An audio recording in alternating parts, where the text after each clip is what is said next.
മഹദിയായ ഹാജർ ബീവി റളിയല്ലാഹു അൻഹാ സഫ മർവ എന്ന രണ്ട് കുന്നിന്റെ ഇടയിൽ അങ്ങോട്ടും ഇങ്ങോട്ടും 7 പ്രാവശ്യം ഓടി വെള്ളമുണ്ടോ എന്നറിയാൻ അങ്ങോട്ടും ഇങ്ങോട്ടും ഓടി. അവസാനം ഒന്നും കിട്ടാതെ വിഷമിക്കുന്ന സമയത്ത് ഒരു ശബ്ദം കേട്ടു, ആ ശരീരി കേട്ടു. അവിടേക്ക് തിരിഞ്ഞുകൊണ്ട് എന്നെ സഹായിക്കണമേ എന്ന് പറഞ്ഞു.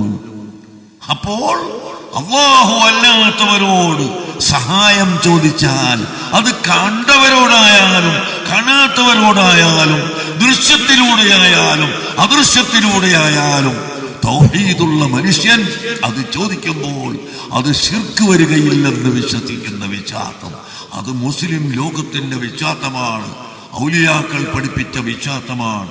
ഇതിൽ നിന്ന് വ്യതിചലിച്ചു പോയവരാണ് ബിദ്അഈ പ്രസ്ഥാനം.